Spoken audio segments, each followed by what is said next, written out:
and gentlemen, welcome to the Darkstone Dossiers with your host, Anthony Darkstone. Greetings and welcome. Buonasera a tutti. Buenas noches, bonne nuit, bonsoir. Welcome to the Darkstone Dossiers and my wonderful guest that I will be talking about in a little bit, or talking to as well. The Darkstone Dossiers, as you've noticed, is an SAM, Society of American Magicians, International Assembly production. And I am absolutely delighted to be able to tell you that I have the honor of being the president of the International Assembly and next president of the entire SAM has as his motto and theme, we welcome the world. The idea is to let people know that the Society of American Magicians is and always has been a worldwide organization, not just necessarily for people who live in the US, with the proviso, of course, that they are an SAM member. And if they're not, you just go to the website, or if you have some friends that you would like to they just go to the website, and on the homepage next to become a member, it tells you how to join the International Assembly. The only criteria, or the major criteria, is you first have to be a member of the SAM. The idea is to spread the word worldwide, quite literally. And if you are an SAM member, well, I would kindly ask you to do your bit and talk to any contacts that you have, or anyone you feel would like to join the SAM, and by default, if you like, the International Assembly. So at the end of the show, we have what we call meet and greet. And the gentleman I'm about to introduce you to refers to it as schmooze and mingle. What does he know? He's from New York. So basically, that is your opportunity to put your mic on, talk to my guest, ask any questions, or just chat, or put something. If you think, well, I don't really want to do that, type it up in the chat section and I will read it out to my guest. So having said all of that, I think it would be amiss if I did not do this. Past president of the Society of American Magicians, and since last year, the dean of the SAM International Assembly. Please say hello to Dr. Joel Zaritsky. Hey, thanks, Anthony. I'm glad everybody's here, especially on this beautiful summer day. That at least in New York, we got that. But you are in for such a treat today, because I've seen what this gentleman who's on the Darkstone Dossiers has available, because I have everything queued up for this. Your mind will be blown today for this episode. Stay tuned, because this is going to be unbelievable. Thanks, Anthony. Most welcome, Joe. And as they say in show business parlance, follow that. And the short answer is, I can't. So let's just see some of Frank's work. This is a little trick that uses 4 coins and 4 cards. We have 3 $50 and an East African dime. And we'll use the 4 aces. The top cards get covered with black. The top coins get covered with black. The top get red, the bottom gets black. I want you to watch, because it's going to happen rather quickly. Now, if I confused you, guess why? That's right, too many cards. So what we're going to do is get rid of the red cards and just use the black aces. I want you to watch, because this is going to happen rather quickly. If I've confused you, guess why? That's right, too many cards. So we'll just get rid of that one. We have the ace of clubs, the East African dime, the 3 $50. That's 1 coin in the right hand, 2 coins in the left. Watch the first coin as it goes. The second coin.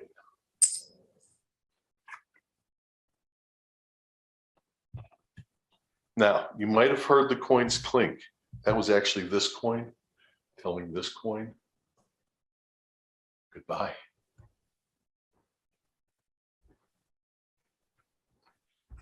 We've got one coin to go. Watch, watch, watch. If I confused you, guess why? That's right, too many cards. We're going to try to do it without any cards. What we do is watch the first coin as it goes. The second coin is almost a visible jump. The last coin, just give a little wiggle like that, and it goes across.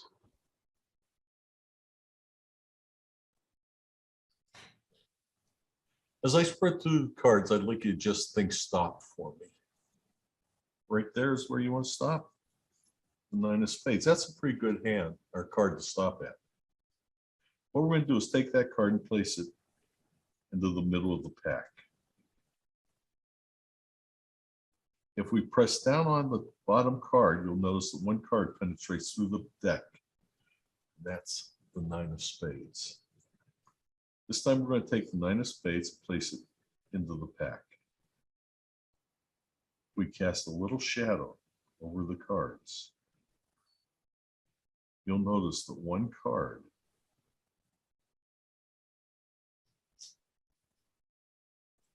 turns over in the pack, and that would be the 9 of spades. Now, the 9 of spades has done a couple of strange things. First, it penetrated through the deck, and then it reversed itself in the deck. I'm going to try something a little differently this time. I'm going to just leave it sticking out of the pack. And if we cast another shadow over the cards, you'll notice that this time the deck reverses around the 9 of spades.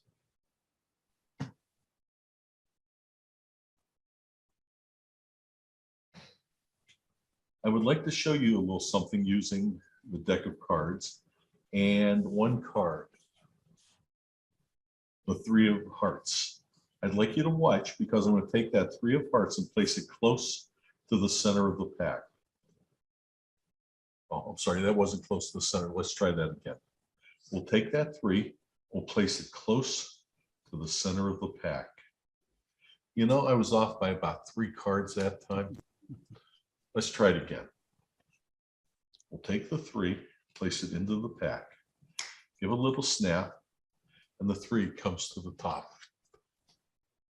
We'll get back to that 3 in a moment. What I'd like to do is use some extra cards. Let's take that card. And let's take that card. And we'll take that card. And we need one more card. Let's take that card right there.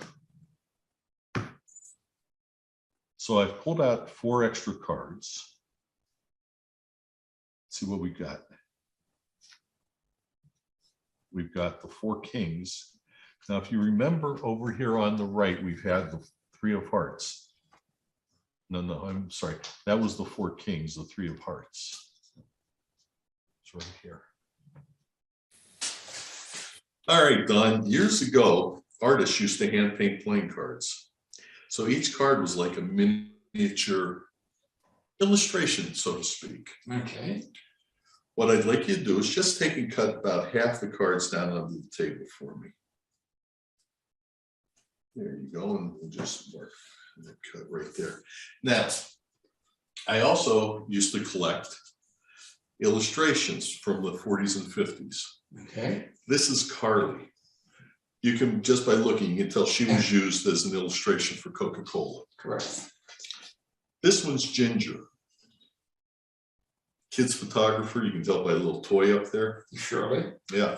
And this was used on the cover of a photography magazine. Okay. Here's Fran. This illustration was actually used as the cover for a Field and Stream type of a magazine. Oh. Okay. This one is Molly. Molly actually enjoys being the outdoor type, and they were talking about picnics and all that. She was used as an illustration for that type of article. Okay. And this is Holly. Holly was used for a hitchhiking article on the problems of hitchhiking. Now, Don, what we're gonna do is give these to you, and what we can do is take the top card, deal it down to the table, and then the next one's going to go under. So if you would take those for me. Shall I? Yeah, and deal down, top one goes down, you can put them like right there, next Okay. one goes under, next one down, next one under, next one down, next one under, next one down, next one under, next one down, and we'll just take this one, Okay. and we'll get to that in a second. Now, you remember in the beginning, we had you cut to a card. Will you take a look at the card that you cut to? Turn it Sure. over, turn it over. The Ace of diamonds. which is interesting because if we look at the illustration, you'll notice that the girl is holding the ace Ace. of diamonds. Wow. That is just, yes. You make up your own adjective. You saw what you saw, okay? Well, I'm sure we have a little bit more, but I felt this would be a good way to start to introduce my guest. Now, I have to tell you, I met him way back in the day, 20 years. And I met him as a result of a mutual friend of ours, Dan Garrett, who was also a past national president of the SAM. He's still around and a member of our International Assembly. Dan Garrett kindly introduced us. And why? Because that was the first time my son had been to Vegas, and we were invited to open for Steve Daiquiri, who sadly is no longer with us, blessings for his memory. And Steve was amazing because he was well known for doing close-up shows in Vegas, which traditionally, as we all know, is kind of like big stage things and whatever. So he opened this show at the Orleans and invited us to come down and be his opening acts. The Orleans, yeah, I know that. Yeah, that's where Magic Live was at. Yeah, I know, but 20 years ago, nobody had ever heard of it. It was a great place off strip. And then slowly over the years, it began to kind of gain a reputation, and, you know, magic things were held there, and more recently, as I mentioned, Magic Live. And that's where I first met Frank and his bride. And we've been really, really good buddies ever since. And every time in Vegas, obviously, yeah, we hang out with pals of ours. And I'm incredibly grateful to him because on one of those occasions, I had my arm twisted to lecture for the IBM Ring 257 lecture in Vegas to magician. Yeah, I know, I was that silly. But anyway, I did it. And Frank helped me enormously with photographs, even printing out my lecture notes because I didn't want to truck them over on a plane and that kind of thing. So, you know, really, really good buddies. And before we go any further, I'll tell you a little bit more about Frank, but what we want to do is actually introduce him to you so you can see who he is. So, ladies and gentlemen, a warm Zoom welcome to my wonderful guest and longtime pal, Frank Zach. There you are, Frank. Hey, Tony, how you doing? I am doing just great. Delighted to have you here. I really, really, really am. We've been trying And to I'm delighted to be had. Well, thank you. We've been trying to do this for a year, haven't we? Between schedules, yours and mine, and eventually we actually managed to anchor down a date, would you believe? Yeah, it's great. I mean, it really, really is great. I know it's unprofessional to keep saying that. I know it's me, the talk show host, and very pro. But hey, you know what? You're a very, very close buddy of mine. You even taught me in your home how to use mayo to make sandwiches. You remember that? I do. I do. Yeah. So from now on in, I don't use butter on sandwiches. I use mayo because Frank introduced me to that some years ago when we hung out in your home. That was when I brought my brother over as a surprise for I think his birthday. so, Yeah, yes. that's right.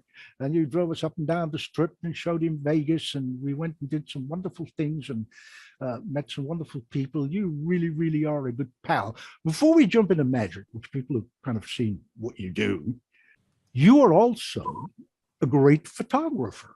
Now, not a lot of folks would know that because you do still life, you do people, you do, well, basically all kinds of photography, Pretty much, yeah. pretty much. And I think you made Except weddings. Don't do weddings anymore. no, oh no, right. Don't blame me. What I'd like to do, in fact, is obviously we cannot pull up all your work, but if somebody likes to see your photography and is interested, I know I've put a good friend of mine in touch with you, a good photographer friend. I think they just go to Facebook or look you up and get to see where you keep all your, your photographs. But for the purpose of the show, because it is essentially around magic, obviously, I'd like to pull up in no particular order, which Joel very kindly will do, and then you and I will just talk about it. And what we're pulling up are magic pictures or pictures of magicians, if I'm going to be precise. So in no particular order, these are just shots that you've taken along the years. What's this one? This is Jason Andrews, now known as Jason Newsom, who is also a member of our SAM International Assembly. That was a publicity shot that I did for him. Okay. This is, of course, great Alan Ackerman, who I had the great privilege, you introduced me to him when I did my lecture at Boomers back in the day with Gary Darwin, if you recall. And, if anybody knows who that gentleman is, Alan Ackerman, he knows about cards. And he came to the lecture and was very complimentary to me. This, of course, needs no introduction. A Canadian gentleman, Doug Henning, for those who may not know, another one of Jason. Of course, nobody needs to know, but I'll just say it for the two of you who don't. The great Howard Hamburg. And this, of course, for the one person who has no idea, is the late, great, wonderful Johnny Thompson. And here he is with Pam. Kevin James, who is also, by the way, a member of our SAM International Assembly. This is, some of you may not recognize this person, but it's an actually very— Bonnie Bitch.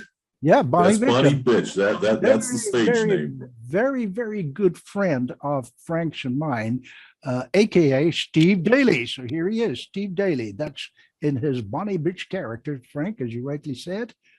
Yeah. This one is not Bonnie Bitch. It's I can't remember what this one is, but this is one of his performing characters anyway, as well. And that's Steve Daly. Of course, Doug Henning again.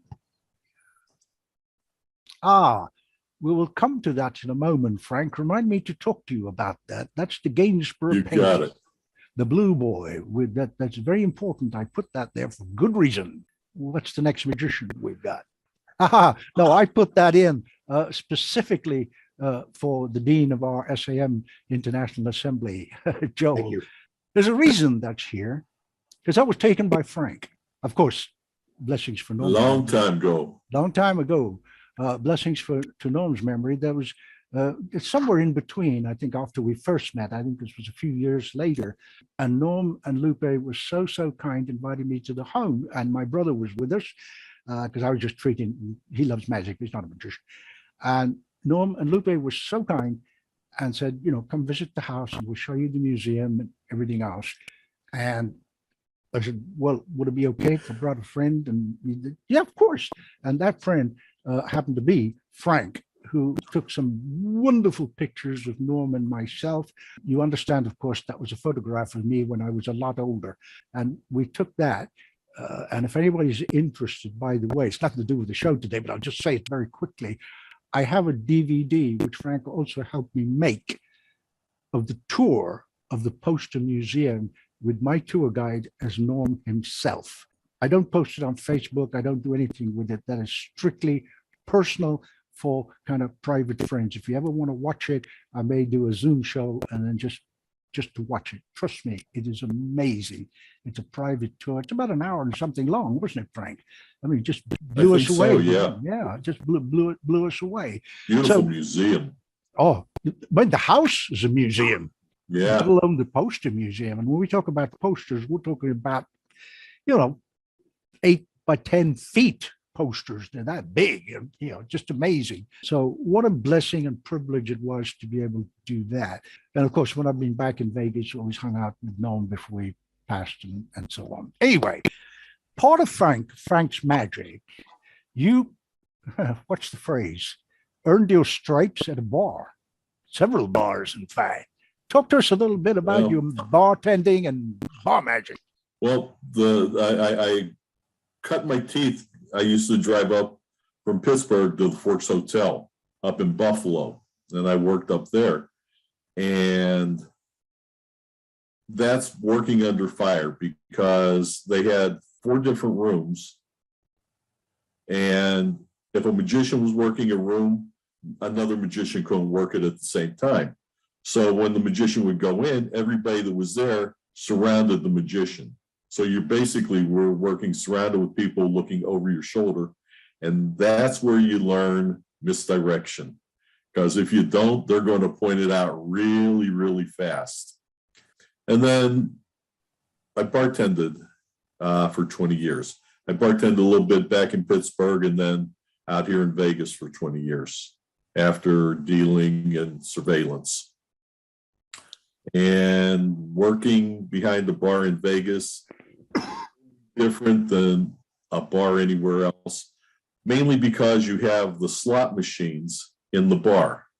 So not only are you dealing with people needing drinks, but people cashing out the slot machines, people needing change for the slot machines. And back there, if I did 3 tricks in a row, I considered that a set. And the other thing I learned is you can't do a 3-minute routine. Everything had to be about 30 to 40 seconds and go from there because you just didn't have time. Yeah, because you were busy, as you say, serving drinks, which was the main aim of the game, obviously, to take money for the bar. And then, like you said, if anybody's been in Vegas, which pretty much everybody here has, there are machines everywhere on everything. So trying to do magic, serve drinks, and give people quarters or whatever it is at the time, tokens. It lends a whole new meaning to multitasking, Frank, right? Exactly. When I first started bartending in Vegas, they were still using quarters. Then they got away from the coin and went totally coinless. But I remember working in one bar where the owner encouraged you to drink with the customers. If the customer wanted to buy you a drink, you drank it with them. Well, I only did that one time because somebody gave me a bucket of quarters. I ran it through the coin counter and I tried to figure out how much to pay them. Couldn't do it in my mind. Looked down at the calculator and saw the numbers just swimming around there. Oh, yeah. So I finally figured out what to pay them. I gave it to them and that was it. Never drank behind the bar after that. Yeah, I was just going to say, that is the cardinal sin, is it not? It is. Thank you for the It drink. is. Put the money in the tip jar or whatever. Yeah. Exactly. Or you fake it and go, I'm going to have a vodka Yeah. tonic, and you just put the tonic in the glass, right? Yeah. Exactly. Yeah. But they're watching you to pour, see if you're pouring. Oh, the exactly. alcohol. Yeah. No, I've got a few friends that I'm not going to mention names. They still do what we call bar magic. Yes, not just, and bartending at the same time. To me, I've never done it. To me personally, there are 2 gigs that have my total, absolute 1,000,000% admiration. One is street magic. You just start from zero, Yeah, get a crowd, yeah. and hopefully make some money. And the other is magic at a bar. To me, there's 2 types of bar magicians. There's a magic bartender and a bar magician. And to me, a magic bartender is somebody that has other people pouring the drinks, and that gives them time to do a 15, 20-minute show. And then there's the bar magician who's doing the magic and tending the bar and dealing with everything that's going on. And I would love to have a location where I can do a 20-minute set. That would be awesome. Well, speaking of locations and set, I mean, I mentioned about doing only brave hearts like mine or idiots like me will do a lecture in Vegas. But we did it, and it was good, and it was fun. And you helped, and you took some great pictures, and a few names even showed up, and which was kind of like, wow, okay, great. They can see me. That's good. That went very well. And as I said earlier, you helped me prepare the lecture notes rather than me trudging them all the way over on a plane. Yeah. You got them all prepared and everything else for me, and even did the CDs, if I recall. Yeah. Now you were saying to me earlier, in fact, and even a few minutes pre-show, you also lectured in Vegas, did you not? This was some time I ago. did. The Riviera, if I remember rightly. The Riviera back in the early 2000s at the SAM that was at the Riviera. Yeah. But before I get there, I wanted to go back to one thing about how people perceive the magic that you do. I would do an effect where I would borrow a bill, pour salt into it, it would vanish, and then the salt would come back. Then I'd vanish the bill, then I'd vanish the salt shaker, and the salt shaker would end up underneath somebody's chair. And then I'd find the bill inside of a lemon. Well, I had somebody come in and ask me if I could do the trick where a bill vanishes and ends up inside the salt shaker under his chair.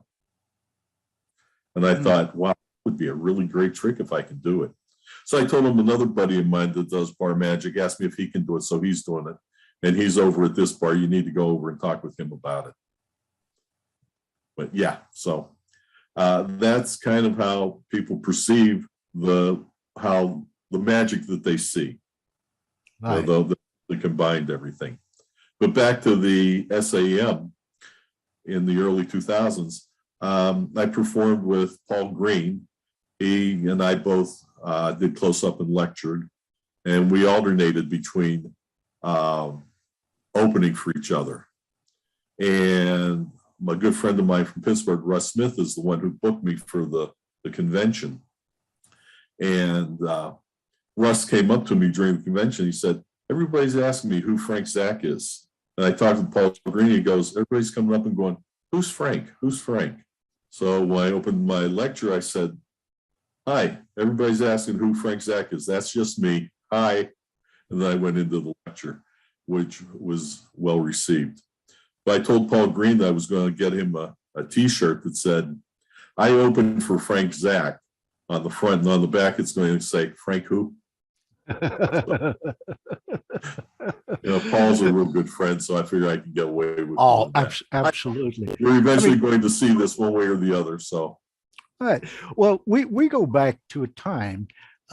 It's still around, but not like it used to be back in the day, where magicians got together. We could have fun, and there was none of this. Oh God, I'm going to get shot for this one. Like politically correct stuff and what you can't Yep. do, and people kind of being all prissy and ego. You just went on and you did it. You had fun. You got a bottle of beer and you poured it down Norm's throat and he just laughed, and things like that, where you could have fun at the conventions. Now I remember very well Hank Morehouse, in fact, booked all the talent, and after Hank, Russ Smith. And I remember Russ saying the best advice I ever got from Hank Smith was, from Hank Morehouse, was make sure any friends you've got are not going to become your enemies, because when you're booking talent for the convention, everybody's your friend and everybody wants to be on it. And oh man, yeah, and I've seen Russ Smith work back at the FISM convention when I was a stage competitor's host in 2000. I mean, Russ was like everywhere talking to different acts, and I mean, and then I think who took over from Russ, I can't recall. Is it Mike Miller? Joel would probably know. But anyway, somebody took over from Russ. I think it may well be Mike Miller, or maybe somebody in between. Yeah, it was right. Joel's just confirmed it. Joel knows these things. Yeah. So, being booked in your hometown for a convention, and then people seeing it, and then they go, yeah, by the time you're finished, they go, yeah, okay, I know who Frank Zach is now. Yeah, exactly. Well, to be honest, I before I met you 20-something years ago through Dan Garrett introducing us, I heard your name, but I didn't know who you were and what you did. I had no idea, right? And then we just kind of clicked, and here we are. Well, speaking of 20 years later, indeed. Well, you don't just do magic and perform bar magic. You're actually something of an incredible inventor with various things. I mean, I've got tons of them here that you gave me, some that I'm holding on to. Yeah. Things like that, and your lecture notes. I'm going to ask Joel if he'd be kind enough to pull up the Gainsborough painting of the Blue Boy. Blue Boy. Yeah, and I want you to please, Frank, just talk to everybody. I know the story, but it's such a great story. I would love it if you'd be kind enough to share it and how it all came about. Well, I always like packet effects, and just Gainsborough's Blue Boy, the way he's holding that hat, it just struck me that it would be nice if he was holding a playing card instead. And so I copied the Blue Boy, scanned playing cards, played around with getting the cards in his hand. And I had a buddy who was a graphic designer. He took the stuff that I had and he just embellished it and made it phenomenal. And for the longest time, I just had little packet things. And then Marietta bought the rights to it and put it out in a bigger version, which was selling well for him. And so that's how that came about. Yep. I think it's a superb, dare I use the phrase, quantum leap from a classic piece of art to, it's obvious when you say, well, he was holding the hat and it looked interesting. It's obvious once you've said it. But until that point, you actually sat down and thought, wouldn't it be cool if he was having a playing card instead? And the nice thing is it's set up so they can be repeated 4 times. Right. He's 4 different playing cards. Right, exactly. That when I first saw you do that, it just blew me away. I can't even remember where it was. I think we were having lunch with Steve Daly, Jason Andrews, you, I, and somebody else. I don't remember. But you just kind of brought this out. And you brought this out, and each time the card changed. Yeah. My brain is going. Yeah, my brain is going. There's a switch. But my eyes never saw it, and I was like, "What?" Opposite you on the table, we were eating. Yeah. Yeah, I remember it was a Thai restaurant in Vegas somewhere. Anyway, it's good to reminisce about these things. Now, you've come up with quite a few things along the way, haven't you? Different effects, which you are a little bit, you don't really want to go. 2 or 3 sets of lecture notes, maybe 4. Yeah. And one using stickers, lecture note on stickers. Oh yeah, I have that one which you kind of gave me. That is phenomenal. Stuck on you, yeah. Yeah. It's just great. Now, if people kind of look at it and kind of go, wow, this is good. I'd like to explore a little bit about what Frank has, what his lecture notes say. I'd like to learn some of the techniques, etc. Can they get to you? Obviously, Facebook is the first one. Send you a message. Yeah, easiest way is just email me at imagic@cox.net. Perfect. So, okay, that's it. And I think, we may be able to get it up in the chat or something if people want it right now. Now, we've come to the point here, Frank, where I'm going to presume a little bit on our friendship. Okay? Sure. Want to show me some stuff that you're working on? Okay.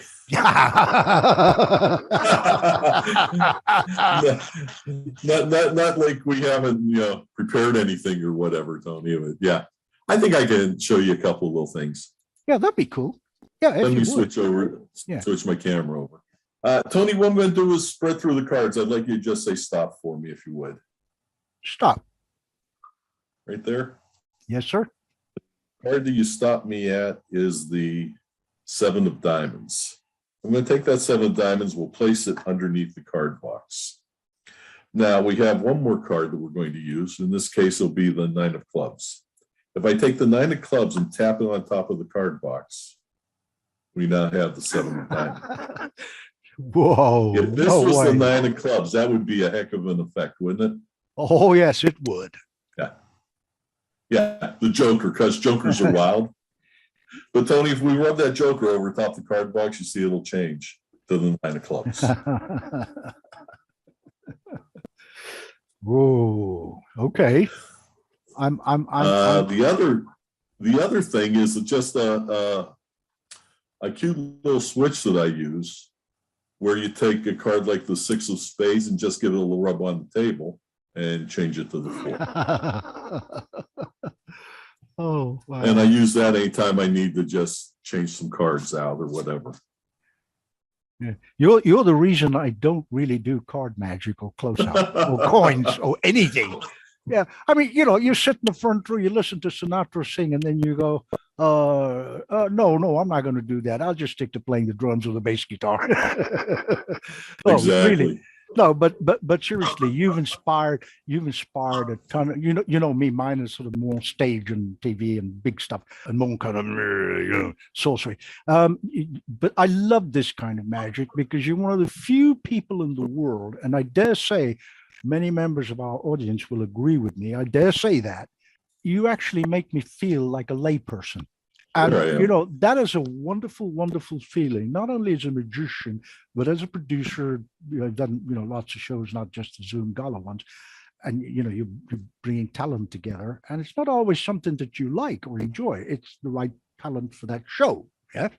But every once in a while, something comes up and you look at it, you go, oh, yeah, you made me feel like a layperson. And that's what you do. And I sincerely hope. Well, the interesting thing is, Tony, all the stuff that's in my lecture notes is everything that I used to do behind the bar. Mm-hmm. And that's the money. That's what got me the extra tips. So everything has been audience tested thousands of times. I do a little shot glass routine. Mm-hmm. I have the shot glass laying on the table. I vanish and all of it appears underneath the shot glass without the shot glass being covered, and never got caught. And I went 6 months where they were catching me every time and I could not figure it out. And what it was, when I wasn't getting caught, I had the shot glass off to the right, and after I vanished it, I'd go to the left. So that I would load the shot glass and all the misdirection was over here on the left. Well, for 6 months, I had the shot glass right here in front of me. And I was handing the olive that I vanished to the person right here. So the line of sight was straight on. And that's how they were catching me. So you have to realize that you can't get complacent with what you do, even though you've done it thousands of times. And you can't get lazy in what you're performing. And the other thing is, as you do things over and over and over again, you hone the routine. And that's what it takes, just doing it and doing it and doing it. I do a card under glass, and magicians go, well, how do you do that without getting caught? I said, you keep doing it until you don't get caught. Right. That's... Yeah. Yeah, that's just how it is. It's if you get caught, you figure out what misdirection you need to do not to get caught. You try it. If you get caught, you realize that didn't work. Now you try something else. Jack, you made me recall something very interesting, in fact, and that is, some folks here may recall this, but back in the day, and I really mean back in the day before it burned down and everything, Magic Island over in Houston was like a major mecca, for one of a better adjective. And the entertainment director there, who also used to perform every night, by the way, was Scott Hollingsworth. And I always remember Scott Hollingsworth, and he was actually talking to my son at the time. We were also sitting there, and he said something to him: practice, practice, practice. Then practice some more. And when you're done with practicing, rehearse, rehearse, rehearse. And you know what? That hit me, because rehearsal is not the same as practice. No. Any play on Broadway, they take it out of town somewhere and rehearse it over and over. Yeah, you got to do it in front of people. Yeah. Have to work in front. Exactly. I told a friend of mine who's trying to put an act together to get booked at the Castle. I said, you need 17 minutes, but when you do put your 17 minutes together, allow for reactions. Because if you just do 17 minutes of material, once you start getting those reactions, you're running over that 17 minutes. So if you do one effect, and it takes 2 minutes with reactions, then even though it's a minute and a half trick, you have to allow that extra 30 seconds when you're putting that 17 minutes together. Or the And- occasional ad lib that you may have to make because somebody's going to come up with a Exactly. line that you don't know anything about. Yeah. I remember Exactly. back And in you the know, day. I've seen performers. I was at the castle watching a friend of mine work, and he was very scripted, and he was working the late show at the close-up room, and the one lady was a little tipsy, you might say, and he was sweating, and she kept trying to talk to him, and finally she grabbed her napkin, just started wiping off the sweat from him, and reached over and gave him a little kiss on his cheek as he was in the middle of an effect. And I mean, he just lost his place. He lost everything. It's good to be scripted, but not so scripted that if someone throws you a line, you can't ad lib to it. At least that's what I've learned behind the bar. Because behind the bar, people are going to start throwing lines at you and everything else. And if you don't react, then they take over the show and not you. That's a very, very, very, very, very, very, very, very, very important and valid point. Did I stress that enough? Perhaps not, but there you go. You need a one more very, I think. Yeah, one more very, okay. Extremely valid. Because, you know, all of us, you know, have done stuff, been there, done that, thrown away the t-shirt and everything else. Well, not all of us, most of us. But you're still in that learning curve where you want to allow them to come in and enjoy what you're doing, but you cannot let them take over. The moment you do that, as you say, you've lost it. It cannot be recovered. You just Exactly. Yeah. So, and particularly in our art, I mean, nobody interrupts, you know, Stevie Ray Vaughan when he used to play. Nobody jumps up on stage and joins him in a duet or, you know, a ballet at Swan Lake. Nobody else just gets up and does a pirouette. But magicians, sometimes people will grab stuff. They will take stuff, particularly if you're doing close up, right?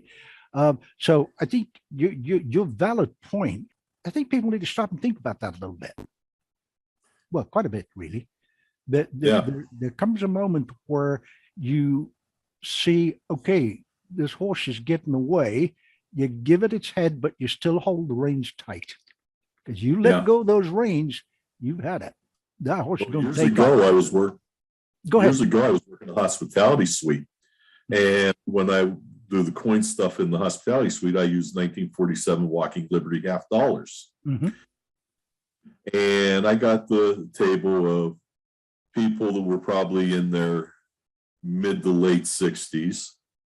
One lady had diamonds on her fingers that were more than I made in a lifetime. And she actually grabbed one of the Walking Liberties and wouldn't give it back. And did not know what to do, didn't know how to handle it. My first thought was break her fingers and take it back. And I thought, well, no, that probably won't, because I don't look good in federal orange. So I told the lady that booked me what happened. I told her, I'm not sure how I'm going to handle it.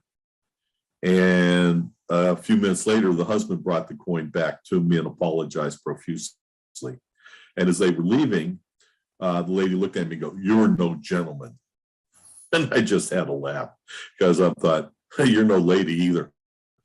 So our good friend John Rockerbomber, I told him the story. I said, how would you handle it? He said, thought for a second. He said, I probably would have told her, you know, that my grandfather gave them to me on his deathbed and they had sentimental value to me.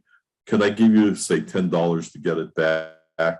I thought, wow, that's a great idea. I still like the idea of breaking her fingers, but John was a whole lot better. But that's, I mean, 50 years of performing that I ever had, in a reaction. John, as you know very well, and I'm very blessed to spend a lot of fun time with him. In fact, well, one of the best times was at the SAM convention in New Orleans. We had a blast. And, well, that sounds so much like John Rockefeller, doesn't it? I mean, you know, Yeah. Yes. John would do this. I mean, if you don't know who John is, well, I can't possibly explain. If you know who he is, then you already understand what I mean. Yes. Yeah. Correct, He's a Frank? Yeah. wordsmith, that's for He sure. is a word and then some. And he's Yes. written some amazing books on Marlowe and everything else. If you don't have them, I suggest you get them. But speaking of that time, I'm glad you brought up John. We were actually in Gary Hughes's house after the convention, and we all hung out with his pool. All else was there. Oh, blessings for his memory, dear Dave Goodsell, Ali Bongo, Shintaro from Japan, a few other people. And I remember Gary sitting at his bar with John, and he told us a story. And you jogged my memory on it because of timing, something you said. If you've got a 17-minute act, allow for the odd interplay Reactions. and reactions Yeah. or applause have or to. whatever. Gary said he was on TV. He was Gary, for those who don't know, was at one time, if my memory serves me, I think 1999 to 2000. I may be out by a year. Was president of the SAM, and he. A lovely man. He was telling us a story. He was on TV and he forgot about the timing. And he got to the point where, and your card is, and they went, cut it, went to commercial or whatever. So this is very important to learn in the real world. And if you're on TV, even more important. Back in the 80s when I performed at the Castle, I was doing a routine for my one-man parade in the Lincoln Ring. Where the ace through four of spades would penetrate through a jumbo playing card. Well, the first 10 shows that I did, every time a card would penetrate through the jumbo card, I would get a round of applause. The 11th time I did it, I lifted the card, show the card penetrated through it, nothing. And it was like, I had a pause for a second because I was used to applause. So I went through the effect, and at the kicker at the end, when I wasn't getting an applause for each card, I was getting a bigger round of applause at the end than I did when I was getting a round of applause on each card, which just reinforced my belief that audiences are different. They're not all the same, because presentation was the same all the way through. It was just a different type of audience, and absolutely, and that too. Yeah, absolutely. A buddy of mine was friends with Flip Wilson, and Flip told him that when he comes out on stage, his first 3 jokes are at a different pace. Let me just stop you there for a second, Frank. For the younger people and those maybe not in the U.S., Flip Wilson was a tremendous, a great black comedian. He would come on laughing as well. Look him up. An incredible American comedian. Please continue. Flip Wilson said. Yeah. And he said that his first 3 jokes are done at 3 different paces. Whichever pace got the best reaction, that's how he paced the rest of his act. And that I thought was a wonderful, wonderful bit of information on putting your act together. You have to understand your audience. Yes. At Catch a Rising Star that was at Bally's, they had tables in front, and then they had at the back, they had lounges that people would sit in on a tiered area. And I would watch comedians there, and I'd see them maybe 3-4 nights in a row, a couple of shows, because I was friends with the guy that managed it. So I go in and watch. And they would do the same pacing on a joke. And sometimes the joke would start at the front of the audience and work its way to the back. Other times it would start on the right side of the audience and work its way to the left. Other times from the left side, work its way to the right. Other times it would just start at the front, then go to the back, then go to, so when people say there's no such thing as a bad audience, I tend to disagree with them, because I have seen audiences just react totally different to the same effects, same pacing. So yeah, You're so And- right. Like many of us know, if you're performing in different countries in the world, it's a cultural thing.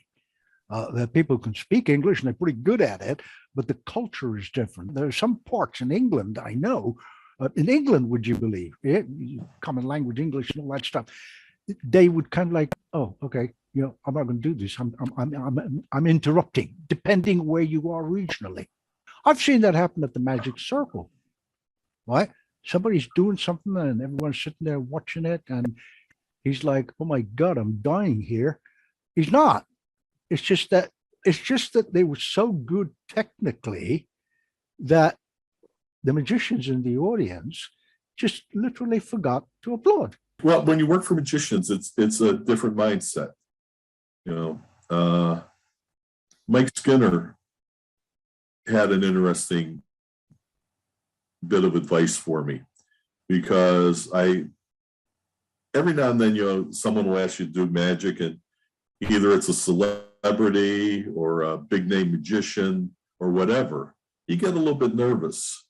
And I asked Mike, I said, how do you overcome that? He said, all you have to do is remember, they asked you to perform for them. You didn't ask to perform for them. They asked you, which means they thought enough of you to see what you do. And that's a very, very interesting take. Yeah, at that point on, the nerves were never there for me. Yeah, because you're right. I don't care who you are and how many shows you've done and how many countries you've done them in. There is a point sometimes, if you're doing it for royalty or what I would call a superstar or somebody like that, if you're long in the tooth, it's not so much nerves, it's more kind of apprehension, but it's there. It's there. Yeah, exactly. Yeah, exactly. Yeah, you got, this is Princess Grace of Monaco. She's seen a lot of magic, Yes, yeah. She's given out awards and things. And you kind of go, well, But okay, you realize they yeah, invited you. and that's it. That's Yeah. it.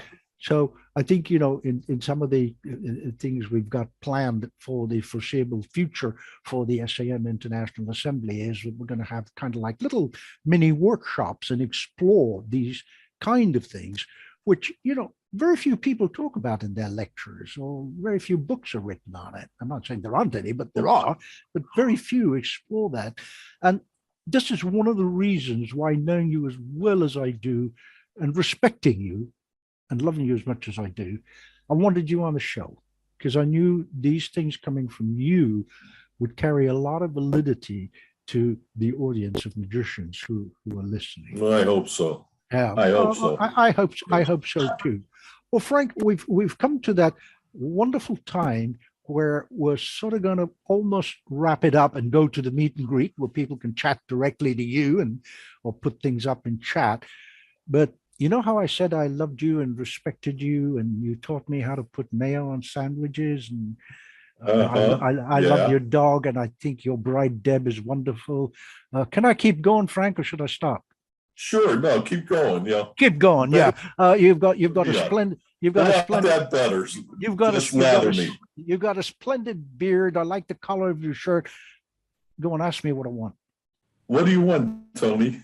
Tony, it's not me. It's not me. You understand? It's not me as the host. I'm not you. Of course not. No. I mean, I just said, not you. In case people watching are kind of going, those last two things that Frank did, I wonder if he would tip them. I mean, you understand, I'm not wondering. I mean, it's just in case people are wondering. Sure, I'll be happy to tip them, Tony. Oh, okay. I'd like you to do the cards. I'd like you to, wait a second. I need to put the other camera up, don't I? I guess so. Yeah. Okay. No, well, Joe, that's kind of just being a smart aleck. Yeah, you do that well. Yeah. I know that. There we go. Yeah.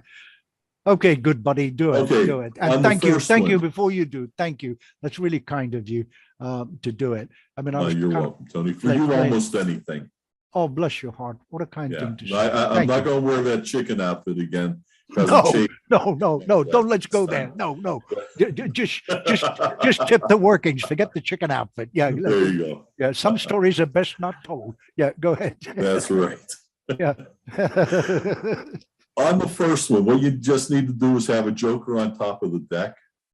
As you spread through the cards, you have someone just say stop and just out jog the card. And as you square up the deck, you're going to get a break under the top card. Spin out the card, turn it face up, in this case, the 5 of hearts. And now you're going to do the illogical double lift of Harry Lorraine's. You're going to take the 2 cards as you turn them over, you're going to wrist kill as the thumb pushes off that bottom card. And basically, the reason it's illogical, because if you were turning the card over and flipping it off, it would be face up. So, like here, if you were actually doing it, you flip it off, that's how it should look. But because of the illogical thing, and you're turning over the 2 cards, you flip it over, now you're going to place that card under the card box. And that's the joker that was on top of the deck. And now here's the 5 of hearts. You're going to get a 2-card break. Show the 2 of diamonds. Tap the top of the card box and show that it's now the 5 of hearts. Take this card out and tell them if it was the 2 of diamonds, that would be an excellent trick. Show this a joker. And as they're laughing at that, what you're going to do is just do a top change. Rub and show that you now have the 2 of diamonds. So it's not really hard, the illogical double lift, a top change, and that's it. Yeah. There's any question? Kindly, yeah, I have a question. Okay. Question is, could you please run through that again, maybe a little slower? Sure. Thank you. You spread through, have a card selected, you up jog it, and as you close up, you're going to get a break under that top card. Pivot it out and show the 3 of spades. Turn over, doing the illogical double lift, placing it there. Now you get a 2-card break. You do your double lift, and you tap and show that it's changed to the 3 of spades. Now you're going to show this card as the joker and tell them jokers are wild. And you do a top change. And now you have the card. Wow. Thank you, Frank. That's cool. Okay. Yeah. The switch that I did, you're going to get a 2-card break, and I use the middle finger and the thumb. The middle finger's in the upper right-hand corner, the thumb's in the left, or lower left, and my left thumb's going to pivot the card over. And this card is the 5 of clubs. What's going to happen, I'm going to show it this way without the deck, is you bring your index finger up to the thumb, you're going to let it flip, and the index finger is going to push that bottom card to the side. So it's here, here, and the index finger pushes the card over.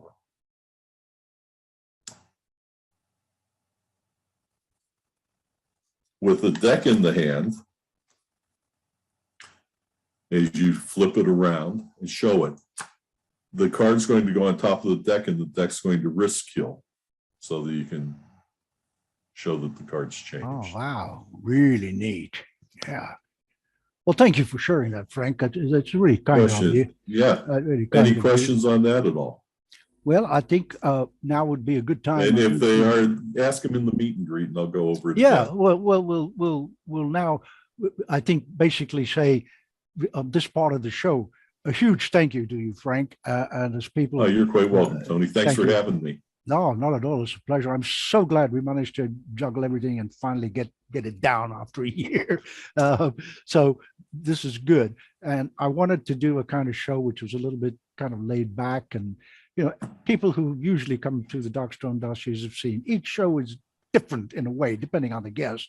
And I knew this would be a blast, just kind of chilling out with you and just having some fun. Chance to reminisce a little bit. Indeed. Yeah, that's also good because it jogged our memories, hopefully, in offering some suggestions and tips and ideas for people to go, yeah, that's interesting to think about. Yeah, because it doesn't really matter the message here. It doesn't matter how long you've been doing something, really. is, maybe relook at it, rework it, whatever. Yeah. And they can always, if they want to see more of your material and amazing thinking and creativity and inventions, they can contact you. I'm sure we can put your email in the chat. Oh, also on that pinup pinnacle that I did, Mm-hmm. The last video that you guys showed in the beginning. Yep. That also has four different cards, so it can be repeated four times. Okay. Without showing the same card. I want to say a very quick thank you to, you've heard me mention their names, Peter Stevens and Michael Kelly, both of whom are members of our International Assembly. And they very kindly come on to these shows, just, shotgun, and just look at the gallery, make sure there's no nonsense and things going on. I will also tell you that Michael Kelly at one time was a guest on the Darkstone Dossiers. He has been in gala shows that we do and will be performing on the June 11 gala show. We have a gala show coming up. It is entitled We Welcome the World, which, if you recall at the beginning of the show, is the catchphrase for the incoming president in July when he takes the helm, Mr. Rothschild from Canada, first Canadian to become an SAM president. How's that, eh?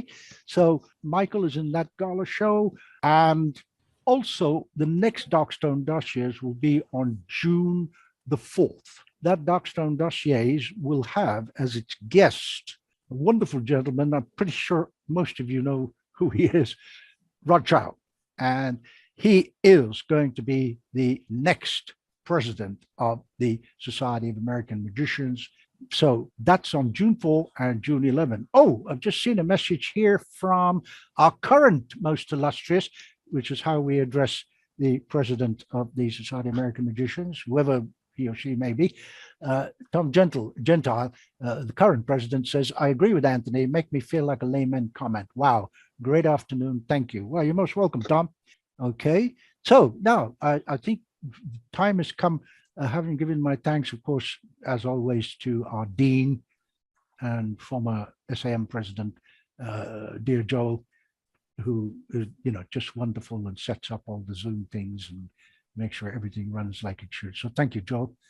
And thank you last of all, but not least, to Frank, of course, and everybody who showed up. So thank you for being here. I hope you gained a little something. My chat with my very, very good longtime pal, Frank Zach, whom you probably realize in the way I'm talking.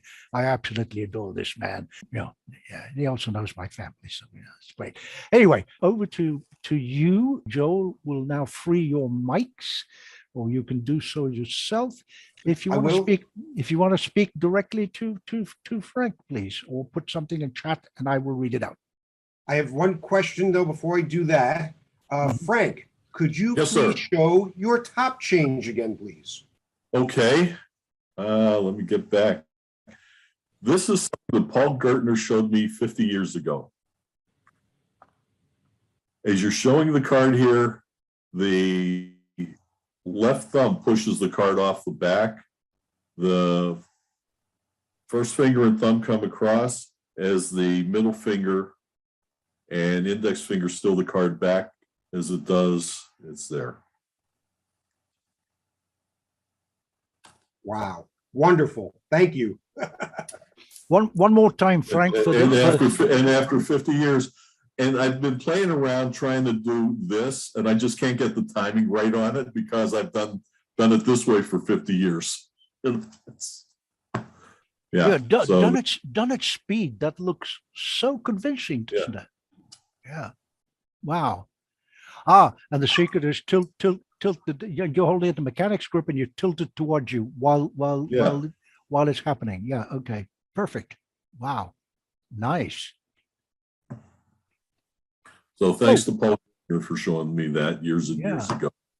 Oh, Mr. Stark is actually here. I don't know if he's going to put his camera on and talk to you. Mr. Stark, will you put your camera on or not? Go ahead. You can. Hey, how's it going? Long time no see. It's been about 20 years. About that, yeah. 20 years. You're looking good, pal. Thank you. You too. I like the Thanks. My wife said she never thought I'd look good in it, but she was surprised how well I looked. I'm looking to do Santa Claus this year, which is why I started growing it. Okay, I was going to say you look very mystical, very sage-like. Yeah. Yeah, no, not if you hear me talk. Nah, not even close.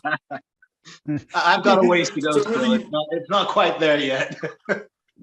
Yeah, I actually started this January 1st. So we're coming in almost 5 months. I'm really concerned when it hits the 120 degrees out here this summer, how I'm gonna like it. You're going to have birds. Probably not. You're going to have birds nesting in it, Frank. Without a doubt, yes. Yeah, you know who this is you're talking to, right? Of course. Of course I know who it is. You call you It's recognize Mr. Stark. you recognize him. You recognize him. I Of course. do. Yeah. Yeah. Yeah, he ain't changed much, has he? Well, listen, he got rid of his ponytail and I've got it now. See? Yeah, well, yeah. Man, that was some fun times, wasn't it, over in the Orleans? Well, it was. It Yeah. was. Do you remember You guys that? need to come back out. Yeah, you do. Yeah, you remember the after show party when we finished the run? Who all was there? In black. Oh, Rick Thomas showed up. Do you remember wearing his Rick tiger Thomas, yeah. T-shirt? You were there, and that was Yeah. so cool hanging out because he'd let us go play with his tiger. Do you remember that? I was going to go by his name, Mr. Stock. When Yes, he I let do us go remember. when we go backstage to play with the tigers. I I- hasten to I do- add, Mr. I do Thomas's remember. tigers were in the Yep. cage. Dave Goodsell organized that for us because he knew the tiger handler. Yeah.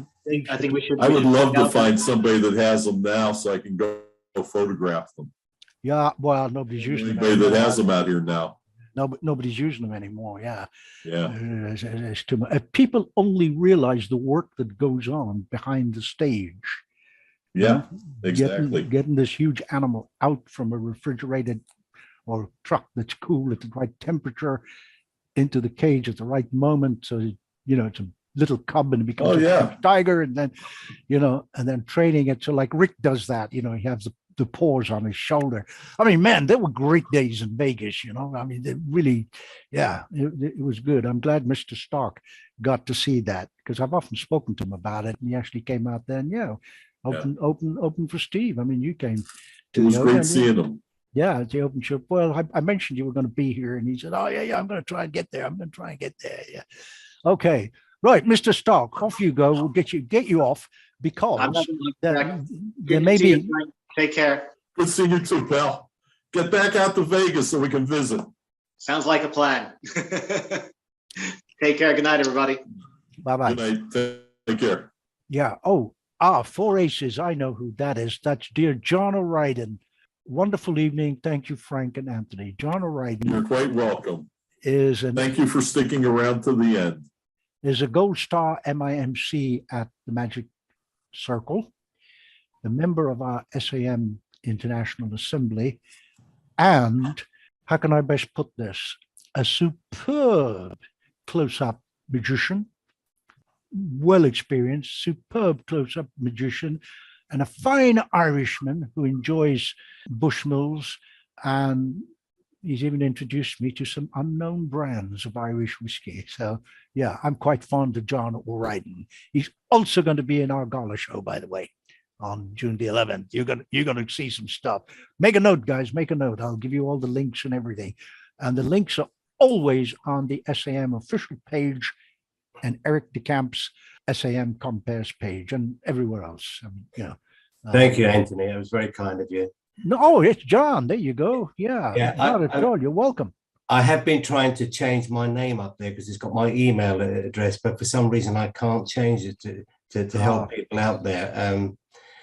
But I enjoyed, Frank, I enjoyed your close-up magic. I thought it was fabulous. Thank you very much indeed. Thank you, John. Thank you very much. May I ask you a question, Frank? Sure. Books or DVDs? Oh, books. Definitely books. I thought so. I thought so. Yeah. Yeah. Yeah, brilliant. Yeah. I have DVDs, and a lot of times when I watch them, I fall asleep. Yeah, Yeah. you know. But yeah, definitely books. And do you have a favorite book? Whichever one I'm reading at the time. I got rid of a lot of the books, and now the ones that I have are just reference books for things. You know, because after 50 years, you know, why would I can't see going out and buying more stuff. It's with everything that I have and all the books that I have, there's a ton of information in them.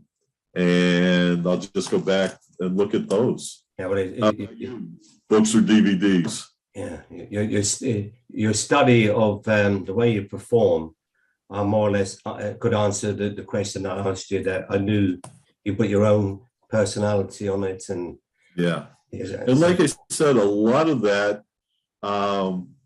was when I was going up to the Forks Hotel in Buffalo and breaking in stuff, being surrounded. It was a training that I couldn't have bought. Good gentleman up there by the name of Bill Okel told me when I was coming to Vegas to look up Mike Skinner, because he and Mike were excellent friends, because when Mike used to go to the Forks. And when I introduced myself to Mike, I told him, you know, Bill Okel told me to look him up. It was like I was an instant friend. And I didn't know much about Mike at the time. And I foolishly tried the session with him. And after 3 hours, I ran out of material. And I watched him for another couple of hours. And then I fell asleep on his couch. And when I woke up an hour later, he was still going strong. Yeah, it was interesting. I had a lot of interesting magicians that I've become friends with. Danielle Cross, who was a magician at the Desert Inn in the Monte Carlo Lounge. He was a bar magician, became a good friend of mine. Jimmy Grippo. And back then, the Darwin Magic meeting would start at 10 o'clock at night and go until 3 or 4 in the morning. wow. And that's when strip performers would show up after their second show. So it was a great time for magic in Vegas when I got here. That was on the Wednesdays that Gary Wednesday used to nights, have 10 that o'clock at night, room, yeah. the back room at Boomers. I was saying earlier on when I Yeah. sort of lectured then. He was such a kind, wonderful man. Well, he was to me anyway. I loved his humor and stuff like that. I mean, he was just great. He was like Magic's Henny Youngman with his one. Yeah, that's a good way of phrasing it. I was blown away when he came. He came to me and he said, "Can you sign this?" And I looked at it, and it was a copy of MUM, which was 2001, if I recall, January, with my mug on the cover. And I'm like, "What? Gary Donovan wants me to sign this?" And I said, "First lady," he said, "Oh yeah." It shows you he'd gone to all the trouble to get a copy and then come over to Oh, he had a copy. He didn't go get it. He had it. He had it. He was Yeah. a collector. Did you ever go to his house? No, but I heard about it from Lance Burton. They're still Yes. trying to get rid of stuff from floor to ceiling, Oh, literally. I bet, yeah. Yeah, but like I said, it was kind of great reminiscing from the good old days where we learned our craft, from people like that who helped. Yeah. I'm trying so hard to recall his name. Of course, Alan Ackerman we spoke about. Huey, help me out here, Frank. Louis Simonoff. That's the man. Yeah.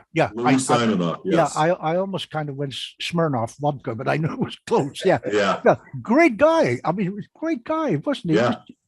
He came up, I remember he said something. He came up to me after the lecture and he kind of went, what, show me that. And I went, okay, show me that. And he said, oh, you've eliminated 4 moves. I said, yeah, that's the general idea. And he went, oh, okay, good. It's emotional when you get people of that stature coming over to you and saying that. Yes. They just love it. Oh man, I'm just fond memories. Let me answer Joel's question. No, I didn't have a list, Joel. If I was working on a new effect, that was what I did maybe 10 or 12 times a night for a week. And if I couldn't get the reaction that I wanted, I got rid of it and tried something else. I had so much stuff that I could do. If I did some stuff during the first week, next week I'd switch over to something else. And like I said, a lot of times I didn't have time to do a whole lot of stuff. I do 2 or 3 things. Sometimes I do those same 2 or 3 all night. Back when we were working with coins, someone would buy a roll of quarters, and I would just take the roll of quarters, hold it between my index finger and my palm, and just make a false transfer, hand it to them. As they reach for it, I'd set it on the bar in front of them. And they'd reach for it, I go, no, it's right over here. You know, little things like that. Because again, my job was get the money and see that they kept playing. Is there a follow-up on that, Joel? No, that's what I want to, find Yeah. out. Also, my other second part of the question is, you were talking about scripting before. So I'm assuming you were not highly scripted, but you must have had an outline of how to make it. Yeah, I would. I'd have an idea of what it is I wanted to say. And after the 50th time performing it, I'd pretty much have my script down. But it was such that I would be able to deviate from it if I needed to. Right. I was just going to say a very quick hello to Kip Sherry. I've just noticed, I've just gone to the gallery. Rabina here. Oh, I mentioned him before, Kevin Peel. By the way, if you've not seen his open mic Wednesday shows, again, it's, the links are everywhere. You should go to Kevin's shows, and Rabina is often in the cast. Sorry about the dogs barking, guys. Yeah, that's all right. That's, you know, I Peter. love dog. Yeah, I love dog. Yeah. Take it easy, dog. Okay, well, back over to you folks. If you want to, chat with Frank. Frank, one heck of an afternoon. Thank you, sir. You're quite welcome, Tom. I think I'm I glad was you at that enjoyed convention when you said, "Hi, I'm Frank." it. Unbelievable. And thank you. when you said books or DVD, could you have read that book out of Paul Gertner's book as easily or learned it as quick as watching it on a DVD? Is it harder to learn out of a book? Since he actually taught it to me in person, See, yes. So, but even better the thing than a is, DVD. when you read it in a book, you end up developing your own style for performing a move or a routine. It's your own interpretation. On a DVD, you want to mimic the performance. Yeah. Well, he's put more hours into it. Exactly. Yeah. Yeah. And his book is phenomenal. He's got a lot of wonderful stuff in there. Yeah. But the thing is, you have to know your style. Oh, for sure. Yeah. So I'll read an effect that I'll go, wow, this is phenomenal. Or I'll see somebody, I do watch DVDs, or I'll see something on a DVD and go, wow, that fooled me. But it's not my style. So I'm not going to take time to learn it or modify it to try to fit me. And There's stuff out there. And as much as I'm not a card technician, I what Anthony said very early on in the show, you make me feel like a layman. When you did one, I was like, I didn't even know what you were doing. And I know card technicians, and I've been to so many lectures, but some new stuff just goes by sometimes. And thank you. That was great. You're quite welcome. In fact, the thing with the card box, that's probably about 1.5 years, 2 years old. Superb. Yeah. And the coins. But even whenever I create stuff now, I create it within a 30 to 40 second performance thing, because I've done it for so long. I can't think of a 2-minute routine or anything like that. Everything has to be now real the quick coin routine with the cards, and then you swap to the 2 cards and then to the 1 card. How long did it take you to come up with that? Shoot, I've been doing that probably 30 years. Wow. But it took me. That was pretty. Yeah. But the last part was from a Paul Harris book. I don't know who I got the first part from, and the second part was so. You know, you read the stuff and you take, well, hey, I like this bit, I like that bit, I like that bit. Let's try to put them together. And I'd never seen anybody do a matrix where it went from 4 to 1, none. Yeah, And yeah, so I had never either. That was nice. yeah, and I played around with a lot of 2-card ones, and this one just blends with my performing style. Thank you. That was And you know, I don't do it a lot anymore because I never use the close-up pad on the bar. And even now, I don't use a close-up pad. I had one today just because it's here in the house, but it's not something that I carry around with me or anything like that. You know, I've learned to even like shot glass routines with big loads. I've learned how to do it on hard surfaces where you can cover up the noise. Or like you said so many times, you've run into every little obstacle. Exactly. Yeah. Exactly. Most entertainers can do the same things because they have different audiences, where amateurs do a lot of different things because they have the same audience. Ah, true. If you think about it. Yes, that's You know. a good perspective. Yeah. And behind the bar, I was able to do it because new people were always coming in. So I'd be able to break something in with this person, or that person. I don't have any coins on me. If you go back and let Tony talk for a minute, and then I'll be right back, Joel. I would love to see that again. And I'll show you the coin thing that I would do behind the bar to break the ice. Tom, this is something that I would do behind the bar when there's change on the bar or anything like that. Yep. Do you have partial observation? Yes. If I were to ask you what this is, could you tell me? I'm going to say a quarter. You're right. It's a quarter. And I have heads that are up. I know you have a hard time seeing it. That's I have it. heads and tails. I have heads, tails, heads or tails. Tails. Now that would be guessing. I was one to test your powers of observation. Was I using a penny, a nickel, a dime, or a quarter? The last one was a penny. No, it was a $50. But West Head, see if it looks like the quarter on the other side. You can actually do it because it's rubber. You can practice with it. No, that's all right. Huh. And that's something that I would do at the bar, just real quick. Then I'd go serve a drink. And basically you have the coin. And as you're throwing it, you're just going to do a Bobo switch and keep the quarter here. And then after you ask them what it is, you show it's the $50, and you're just going to do the Bobo switch again as you turn it over. Huh. Jeff. Someone says, hey, can you show me something or whatever? You're a magician. Do something. I'll say, you got good powers of observation. I'll go into that. You know, it's nice, quick, and it's a lot of magic, right? Right. This is Kip Sherry from Boise, Idaho.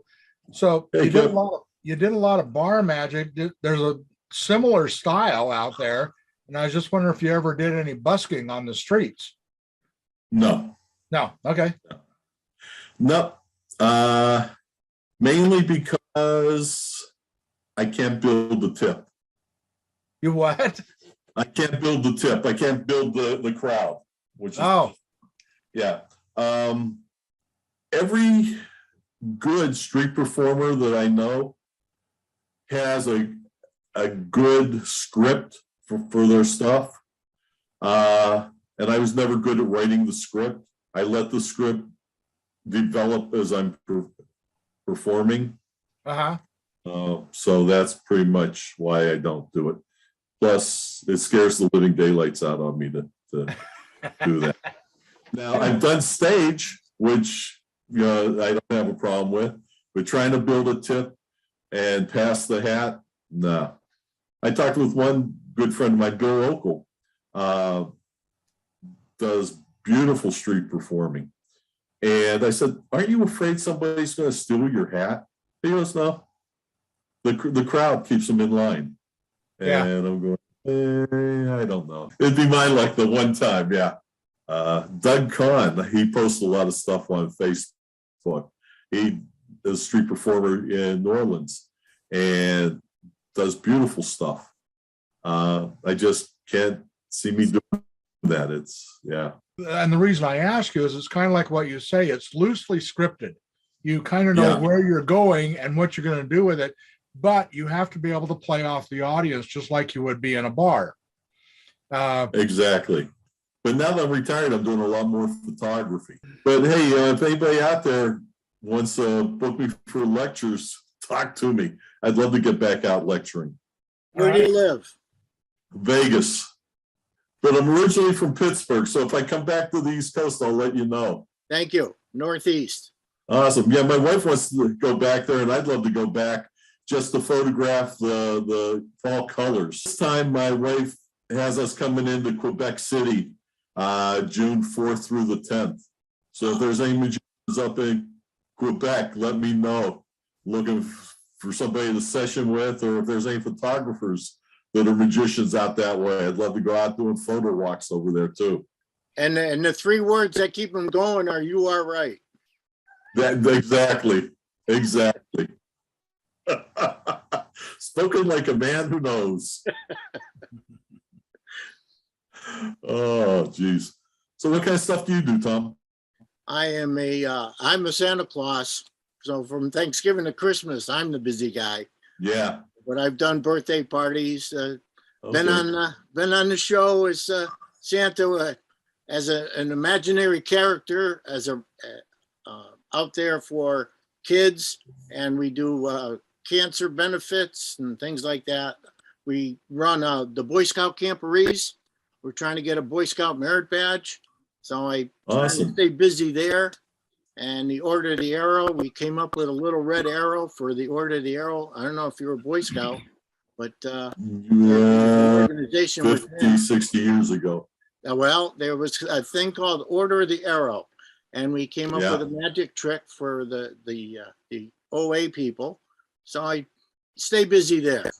And Excellent. after July 1st, I'm almost retired with this. My year of being national president will be up, and Rod Chow's coming in, and he's Yep. going to do a bang up job. And we've done a lot more together, and I will continue to do more together with many people. And it's great to see people like you out here, and I'm so impressed with Zoom. I thought it was Yeah. kicking and screaming. I don't know. You look like you might be my generation, and Yep. I'm still not Yep. up on it. I'm trying.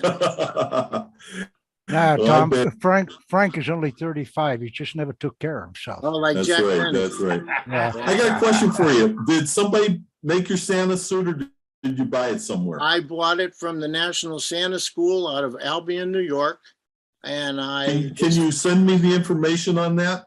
well, they've moved now. They are now, I think they're in Bay City, Michigan. They moved because the guy passed away, but it's the original guy that taught at Macy's department store, and he took the Oh. Santa course nationally. Okay. I'm a graduate 1984, but I'll look for the information. But the suits are available. I've got the wool with the satin. I would suggest get a Father Christmas one though. It's a lot quicker wardrobe change. Okay, because somebody told me that what they're looking for here in the Vegas area is the Coca-Cola Santa type suit. Oh, okay. Well, he was green before Coca-Cola. I'm talking with a lady about making me one, and I'll get back with her in July. But if I were to do it again, or I may still do it, I would get a Father Christmas outfit over a Santa Claus. But if they want you as the Coca-Cola one, you're Cold stuck type, with that. yeah. Yeah. Yeah. I think Lynetta has now moved, hasn't she? When was I last talking to her? A couple of Oh, months ago or really? something like that. Yeah, I think she's left Vegas now. Oh, I was Yeah. aware of that. She and her partner, whose name I forget at the moment. Damn, she's a singer. Can't think of the name at the moment anyway. Yeah, Lynetta was talking and she said, yeah, I think I'm done and I'm not going to be making any more magic stuff. I think the Oh, only, what a talent. yeah, I think the only person that's making magic stuff in Vegas, I'm not talking about the big illusions over by Industrial Road or wherever, is Lupe. She's Ray Lum too. Yeah. Thomas got something really, really interesting. And that is, well, it is interesting and it's a great USP. I never heard of anyone doing this. I mean, he and I got together last year and spent a lot of time together because I wrote the Yes. cover feature Cover on, story. on Tom. You when he want a was story? Let great- Anthony write it. Thank you. That's very kind. Well, I've done a few for MUM. I had a column there for 4 years with Dan Garrett, blah, blah. Anyway, what I really want to get to with Tom is I discovered something. I'd never heard of this before. And I thought this was a very, very cool thing. He was a summer Santa. We Well, did instead of- Christmas in July. Yeah. Yeah, he did Christmas in July with a cool. Now, how cool is that? I thought, wow, Now with a beard. that's great. That's great. And Creative. not in creative. Vegas either. Yeah, creative thinking. Yeah. Oh, by the way, we're going to have to wrap up John pretty has quick. to leave. Yeah, Yeah. we have to wrap up pretty quick, guys. I just want to say the young man called Mr. Stark that Frank was going back and forth, and I was jumping in and saying silly things to him. That is my favorite magician ever, right, in the whole world. And although he doesn't do magic anymore, but he won a lot of awards and stuff. And like I said, opened for Steve Dacry and where we first met Frank, right? Yeah. That gentleman was my son. Talking about Steve Dacry. He came and photographed or filmed my SpongeBall routine at the bar that went into his SpongeBall toolbox. Yeah, It's on I know. that DVD. Yeah. Well, Steve Dacry, I think, was originally Boston, and then he went over Boston, someplace. Worcester. Yeah. Yeah, and he and Jan were just lovely people. I remember that time. Were you with us, Frank? I don't recall. We went over to his house when I took my brother over to Vegas as a birthday. No, I wasn't there. Yeah, you went on that one. Yeah, he made the most amazing cranberry martinis, really, seriously. And he did a complete hour show for my brother, just sitting there up in his that we used to call it a den in those days. Now we say it's the studio because it's Zoom. But he did that, and the whole SpongeBob thing was he referred to them as Martians, which I thought was incredible. Just wonderful. And he would do, I'm trying to think. It wasn't Bally's. What was it? There's another one. Caesars, where he would do a close-up show in Vegas with multiplying rabbits, which just goes to prove it ain't what you do, it's how it's done. Yeah. I'll tell you what, regarding the multiplying rabbits, Tony, Mike Skinner gave me a nice little tip on that. He said, every time you do multiplying rabbits, give one of the baby rabbits to the spectator that helped you out. He said they'll remember you forever. And I used to do that at the bar. I used Mike Rogers rabbits because the baby rabbits were about the size of the mommy and daddy rabbits of Adams. So, that was a bigger baby. So I would give those away. And I had people come up to me 3, 4, 5 years later. They'd see me on the street and go, look at what I still have in my purse. And they'd have that baby rabbit. I had no idea who they were, but the fact that they had a rabbit means I must have did magic for them at one point in time. Yeah, that's magic. That really is magic. Yeah. Well, Frank, once again, thank you very much. You're very, very, very, very welcome. Yeah, I know I am, and thank you. I know. It's just joyous. I mean, and I hope that some of our camaraderie and the brotherly love we felt for each other transmitted over Zoom to other folks, and they felt And another comfortable. excellent moment that Anthony provided where he put you and Mr. Stark together. Yeah, like you said, you haven't seen each other in 25 years. Yeah. My You know, son That's been a long my time son since is I- my son is now 40, and he was 21 when he first met Wow. Frank when we opened for Steve Yeah. Dacry at the Orleans. And I said to him, look, whatever. And he said, "No, if I get my rehearsals, the band's done, I'll jump in. I'll jump in. I said, okay, good, do that. I mean, Yeah. he's attended one or two others. Of course, he was here with Lance Burton, who was his hero. When I said to him, guess who I've got in the show? And he went, what? No, you're kidding, Dad. I said, no, I'm not. He said, okay, I want to watch it. Can I go to him? I said, yeah, you can talk to him. It's okay. So yeah, he was through. And Lance did a really nice thing, by the way. This is magic. And I asked him on behalf of my son, who was like, whoa, still kind of big fan. He actually sent him a copy of Billy Toppet. That was Billy it. Tom. Yeah. Yeah. He sent him a copy of that and a signed photograph. How cool is that? Yeah. Yeah. And if you're interested and you don't tell anybody, really don't tell anyone, especially Rod Chow, on June the 11th, when we have the gala show, we have some surprise international guests. One of them is the guy who made Billy Toppet. Now, I'm not going to say anymore. That's it. Oh, Fielding Rest. Yes. On that happy note, say goodnight, Greasy. Frank, now that you're retired, maybe you can come out to the Wednesday open mic and join us with Kevin Peele. He puts on a nice little afternoon, especially our time would probably be about noon your time. So you could sleep late, come out and do like 5 minutes and go back to bed if it's not. So, something to do. Oh, yeah. Shoot me some information on that. I'll be happy. Right, Kevin? Yeah. When I would lecture, everybody would say, what's the strongest thing you do behind the bar? And I tell them, you don't want to know. I say, they go, yeah. Tell us. So I do a double lift, turn it down, put the top card on, have the spectator rub it, turn over, and it changes. And they would go, but it's just a double lift. It's like, you're thinking like a magician. In a layman's mind, you just did a miracle. Right. You took one card, they rubbed it, it changed to something else. Well, guys, we're going to have to wrap. I don't hang with a lot of magicians. I hang with entertainers and performers. That's the secret, isn't it? Everything in It there, is. and yeah, that's what it's all about. Yeah. Just before we go, and we must wrap it up. Really, thank you. It's Is fun. I just want to ask. Thank you. We Tom. have 2 more minutes. We didn't start till like 1:03. Okay, we've done You keep them Just track. changed. You keep them track. The Zach man's keeping track. No, the Batman's got to go as well. Let me bring in Kevin Peele, who is not only a member of the SAM International, he is also one of our assembly envoys for England and has helped me tremendously with recruiting more people to the SAM in England, quite a few. Some of these people appear, and she's here, Robina is here. Robina comes a lot. She appears on the show on Kevin's. He puts together a wonderful show on Wednesday. And I hear somebody in the SAM is doing something also on a Wednesday.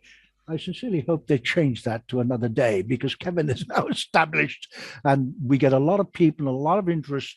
And having said that, equally people who are interested, and then Kevin guides them to me, and then we eventually together get them to join the SAM. Anyway, floor is yours, Kevin. Also another person that is a regular on the show. Who? Robina. Yeah, I just said that. Michael Kelly. Michael Kelly. Never heard of him. Oh, okay. Never heard. Unknown guy. Oh, Really Michael. spooky, Michael is our international assembly envoy for the Isle of Man, a very mysterious place. And Michael. And I've never heard of me either. No, I know. Michael has prepared absolutely what I've been liaising with him, as I do with all the cast. He will be on our June 11 gala show. So anyway, Kevin, off you go, sir. It's Wednesday 8 p.m. here in the UK, which is 3 p.m. Eastern, 12 noon Pacific. We have a group, a private Facebook group for performers, a public Facebook group for supporters, and a Facebook show page as well, telling the world about the show. And we've been going for about 15 months now, every week, without fail, and it's still going from strength to strength, and it's a fantastic, and it's a great friendly show. We've got some regular audience members who love it as well, muggles, non-magicians, and a good. And then after the show's finished, we chuck them out, and magicians chat till they fall asleep. Ladies and gentlemen, thank you so much. A huge thank you as always to my guests. Yeah, absolutely. Yeah, huge thank you absolutely to my guests. Well, I'll probably somewhere down the line later this year bring Frank in to do a lecture and open it up to all the SAM people as well. But we will be discussing that down the line somewhere. Okay, thanks very much. Enjoy your. Tony, thanks again for having me. No, it's a great pleasure. And it was great to give us a chance to even reminisce from here and there. God, yeah. Jog my It was memory. good to see Charles too. Yeah, well, Deb's thank you. Deb's going to get a kick out of it whenever she watches the replay. Don't worry about that. Yeah, I mean, you'll get No, that. she'll And get I kicked know out Deb seeing will. Yeah, Charles. because Deb knows. Yeah. Deb knows him as well. We Yeah. first met all those Yeah, years she'll ago. get a kick out of seeing Yeah. him. Well, tell her we said hi, and we'll talk before you head out in June. Anyway, take it easy, Definitely. everybody. Enjoy your Saturday. Thanks, Many, many everybody. more. Hi, everybody. Take I it know. easy.